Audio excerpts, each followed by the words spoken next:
Welcome to Poetry Changes Lives, Poetry History, a thought for the day, all in one book. PoetryChangesLives.com is the website where you can read more and buy the book if you want to. On this day, in 1961, one of the greatest writers of the 20th century, in my view anyway, Ernest Hemingway, very sadly shot himself. He used his favorite shotgun. He was the most extraordinary man. He could well be said to have lived life to the full. His life is full of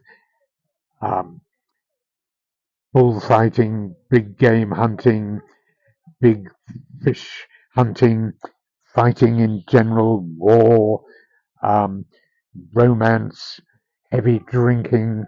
My goodness me, he experienced so much in his life, and he worked very, very hard in a very disciplined way at the same time on his work. He really studied the art of simple but powerful writing, writing that really was unadorned with any sort of fancy words, but sounded really like Ernest Hemingway talking to you directly. And it's never really been successfully imitated, in my view.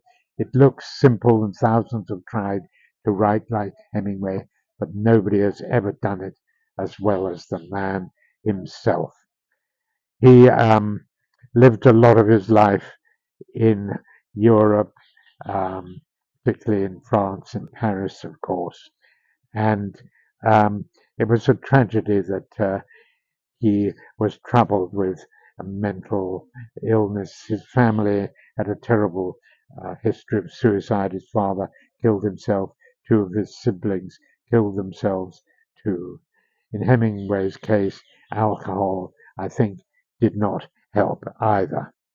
Well, today I'm going to read two short poems. One is about living life to the full, and one is about suicide.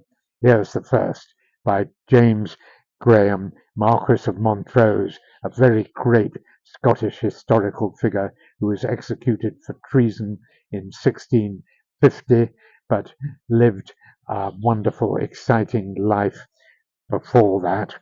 And he wrote this very short poem about living life to the full that inspired me as a young man, I must say. Here we are. It's called The Touch. He either fears his fate too much, or his deserts are small, that puts it not unto the touch to win or lose it all. I remember thinking, gosh, that's the way to live. Take risks, live life on the edge. And of course, it can be disastrous if you take it to extremes. And gambling was one extreme where I came a cropper. But by and large, it's often a good thing to take a risk and come out of your comfort zone and have trust in your higher power and ask for guidance rather than sit too afraid to do anything. Thank you, James Graham, Marquis of Montrose, for that. Second poem is by another great, great Scotsman, Robert Burns, possibly one of my ancestors. He again has an inimitable style of writing. I love his pithy, direct way of speaking, always with a slight touch of humor, even when he's talking about things like suicide. This little poem is called Epigram on a Suicide. Here we are. Earthed up, here lies an imp of hell, planted by Satan's dibble. Poor silly wretch, he damned himself to save the Lord the trouble.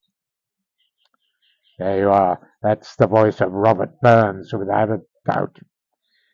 Well, today I will remember those in emotional distress of all kinds. Nobody, in my view, takes their life unless they are in absolute desperation, in a state of despair. And I am not one to judge anyone. Thank you for listening.